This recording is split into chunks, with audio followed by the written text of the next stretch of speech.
Good morning there, Space Monkeys. Welcome to Political Fight Club. I'm Robert Durden, and the country is on fire, the earth is about to be on fire, and things are horrible, but I have a smile on my face this morning because it appears as though we may be actually breaking some of the Boutique Left's brains. Now, I'm talking, of course, about Anna Kasparian, who had her Moody yesterday live on TYT, and actually came out and admitted that she is no longer supporting the Democratic Party, including the squad, and that we, quote-unquote, need to start organizing outside the Democratic Party. Which, that's just her tongue-in-cheek admitting that Jimmy Dore was right this entire time. And all the rest of us that have been trying to convince them for the last 2 years while the Democrats had Congress and the executive branch that they're not doing anything. So what ended up happening is a couple of things in 1 week, I think, broke Anna. And Kalinske also came out on his show yesterday and called the Justice Democrats pathetic because he was talking about how they didn't help Nina Turner win. So we're breaking these people. They're a little bit slow. That's why I call Kyle Kalinske Forrest Gump. A little slow. But it appears as though they are now put in a position where they have to admit the squad is doing absolutely nothing. And what broke Anna was two things. The Congressional Progressive Caucus, which is the group of 90 people headed by Pramila Jayapal in Congress, and that includes all of the squad, they did not endorse Nina Turner, they endorsed Shontel Brown unanimously. Now, that puts Anna in a bit of a Sophie's choice situation. Anna's choice, in this case. And if you guys don't know about Sophie's choice, that's about a mother who's forced to choose between her kids. And that's what that betrayal of Nina Turner by the Congressional Progressive Caucus has put these boutique lefties in, because either A, you're on Nina's side and you say the squad is absolutely working against her, or you are on the squad side and in fact that aligns you with Shontel Brown against Nina Turner. And for these boutique lefties who have been acting like Nina Turner and the squad are gods and goddesses for the last 2 years, it makes them have to choose between their children. And it seems as though Anna is on Nina's side, which makes sense because she works with her, after all, at TYT. But also, I think that it's impossible to really defend the position that the Congressional Progressive Caucus, leaving Nina out to dry, that's indefensible even by people like TYT, who have become very adept at defending everything that the squad does, even though they do nothing. So she came out yesterday and she said that she's done with the Democratic Party and we need to organize outside the Democratic Party.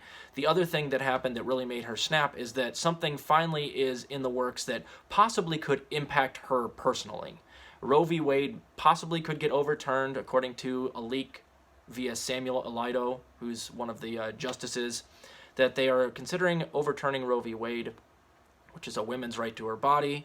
And of course, Anna needs that, so it actually affects her. She doesn't really give a shit about the squad leaving homeless people out to dry, not fighting for climate change, certainly not going after the squad for their funding of Israel or Saudi Arabia or recently Ukraine, giving Nazis money. That didn't make her snap. That doesn't affect her. The things that affect her are things like this thing that is in the works, which would take away her right to her body. So she had a understandable Moody on her show yesterday, and that's what actually got her to snap, because the Democrats have all of Congress and the executive branch right now and are not codifying Roe v. Wade, which basically means, again, we were right, TYT was wrong. You can't trust the squad. They're not fighting for you. They won't even do the simplest thing, like codifying Roe v. Wade, when they have a chance to do so. What are they doing, Anna? They're doing what we told you they've been doing. They're rotating the villain. What you've been doing. You know how this works. So they will blame the filibuster. They will blame, whatever they have to. If they have to, of course, the Supreme Court, being all Republicans. But let's not forget, we should have forced through Merrick Garland. There are other things that we could have done along the way to codify Roe v. Wade. Obama said he was going to do it immediately. As soon as he got into office, he had a filibuster-proof supermajority. Didn't do it then. So at what point do you go, oh, well, the Democrats don't really care about women's rights? At what point do you start calling out Joe Biden for maybe being for the Hyde Amendment, which he was for up until 2019. But yet you guys told everybody to go out and vote blue no matter who. You told people to vote for that Joe Biden guy, didn't you? We warned you that he was a misogynist. We warned you that he was going to go in there and, use the bully pulpit to actually get Congress whipped into shape and actually codify Roe v. Wade. You voted for this. So you've dug your grave and now lie in it. Now, I want to be clear. It really sucks. This is a horrifying thing. But I'm just pointing out the obvious fact that this was obvious, and yet it took all of these boutique left channels 18 months to 2 years to actually come out and admit it, and it took them being put into an absolute conundrum, a pickle of sorts, to actually get them to turn on the squad. And, I guess better late than never. Now, what is my criteria for me actually believing that these people have turned over a new leaf? I'm going to make that very clear. It's what I've always said. What I've always said since day one. What I've been trying to get you guys to do. If you come out on your channels and you apologize for having protected the squad and treating them with kid gloves over the last 2 years when they had all the power, and you say, we're no longer donating to the squad nor Democrats, and we're not going to vote. We're going to withhold our votes as well. Come out publicly, and you can repeat that over and over again. Use your platform as a way to draw people away from the Democratic Party and into either a third-party run or mutual aid efforts, organizing efforts, direct action, or all of the above. Have them abandon the Democratic Party the way the rest of us have been doing for the last 2 years, and I will consider taking you guys seriously again. But that's what you have to do. Come out and publicly say, I'm sorry, I've been promoting the squad even though they're useless, and you have to say it that way. I don't want any half-assed apologies. And in no uncertain terms, you must tell everybody that is your viewer, I'm no longer donating to nor voting for the Democratic Party, period. And I think that you guys should too, until they give us what we want. Because your return on investment has been zero, and they didn't even protect Roe v. Wade when they had the chance to. That's what I would do. And then you will have my consideration. Are they going to do that? Fuck no, they're not. They have t-shirts with AOC's face on them for sale over at TYT. You can buy a mug with like Pramila Jayapal or Ro Khanna's head on it. Like, that best part of waking up is little Pramila in your cup, right? So they're not going to do that. It impacts their business model. And even as Anna was having her conniption fit, her temper tantrum live on TYT, Cenk was like, fuck. Because you can tell he's still on board with the Democratic Party, absolutely. And seeing her wig out like that is, probably had to have a stern talking with her afterwards. So that was kind of funny to witness. But what do I predict these people will do? They'll be telling you to vote blue no matter who in 2022 and 2024. This was just a momentary lapse in her propaganda and a momentary lapse in her putting on a straight face to give you the news that the Katzenbergs want you to listen to. She was honest for a bit. Anna has a history of snapping on her show every once in a while, which I understand. That's cool. And being honest a bit. But I don't think that her boss is going to allow her to abandon the Democratic Party. I don't think that she really even believes what she said. I think that she just was all fired up because of all the shit that's been going on over the last week, and she'll be back to singing the Democrats' praises and protecting the squad within weeks or days. That's what I think. But time will tell. Maybe she'll come out and she'll buck TYT orthodoxy, and she'll tell all of her viewers to stop voting for Democrats, and she'll actually, it would be interesting because that would mean she would be challenging Cenk Uygur hard on their show all the time, the way that, like, for instance, like Kim Iverson will go over to The Hill and challenge those yuckos. This would be interesting. If Anna turned over a new leaf and went hardcore for a third party and started just trashing the squad left and right, I might even tune into TYT to watch that happen, because she just, if that were the case, she'd tear apart Cenk Uygur on the daily. So, but she's not going to do that. There are a couple other Justice Democrats running. I think there's 6. I looked them up. None of them are particularly inspiring.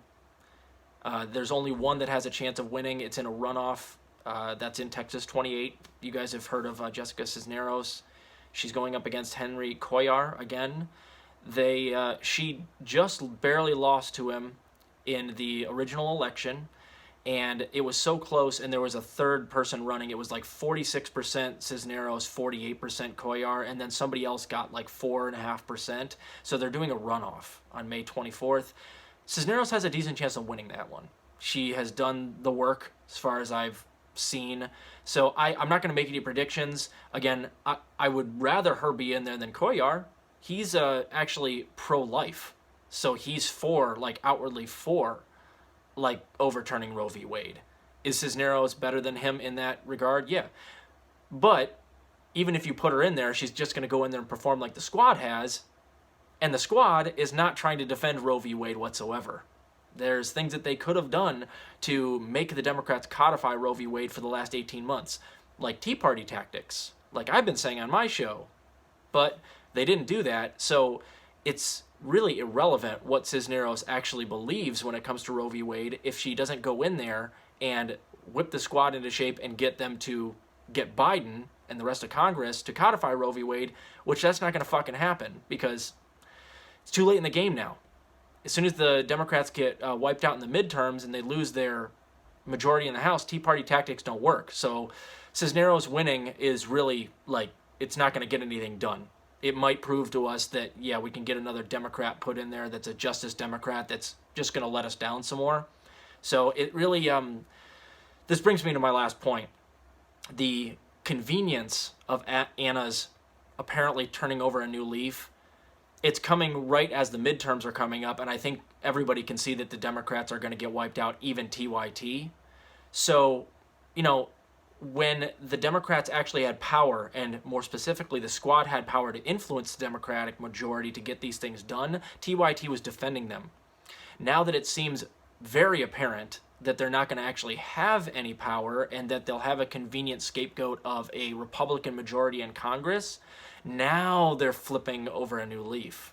But now that it doesn't matter anymore, which is mighty, mighty fucking convenient. When it was difficult to call these people out, and when it actually could have made a change in something like the codification of Roe v. Wade, which was the last 18 months, Biden could have done it at any time, you were too busy defending the people that you put into office, not forcing them to do things like codify Roe v. Wade.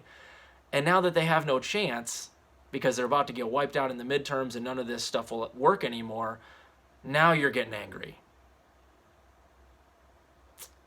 That sucks. It really sucks. Not a terribly good strategy there, Anna. So we'll just have to see exactly how things pan out here. Methinks all these boutique lefties will be back to telling you to vote blue no matter who and put your money towards Justice Democrats, regardless of how shitty they are and how shitty that even these boutique lefties now admit that they are. But we'll just have to keep trying, right? Keep throwing money at them, poor people. Give them that $27 because it worked out so well with Bernie twice and Nina twice. I think it's time for us to try something new. So, but it was funny to see TYT wigging the fuck out, basically finally catching up with the rest of us, and tongue-in-cheek having to admit what they really don't want to admit, which is Jimmy Dore was right and the squad sucks. So that's pretty funny to me. Anyway, I've got another episode coming out today, probably. If I get to it, we're going to be reading the second half of the third chapter of Black Shirts and Reds, and then I've got at least one more episode coming this week. Keep fighting that good fight out there, guys. Fuck the squad, and fuck the boutique left until they actually really, truly turn on the Democratic Party. Until then, they're just infiltrators, playing a part, trying to get back into the good graces of the true left. We can't allow that to happen either. They need to come out and literally put their money where their mouth is, start showing up to organization events, start organizing on their show, start using their show to destroy the squad and to convince people to not ever vote for and donate to the Democratic Party again. Until they do those things, they're just, again, wolves in sheep's clothing. Or in this case, wolf packs in sheep's clothing. So, Anna, I'm sorry that happened to you. It happens to the best of us. You should have seen the temper tantrum that Tim Black threw last time when Nina lost. Oh my God. So you basically pulled a Tim Black. It's too bad. Too bad. A little funny to me, but too bad. Keep fighting that good fight out there, guys.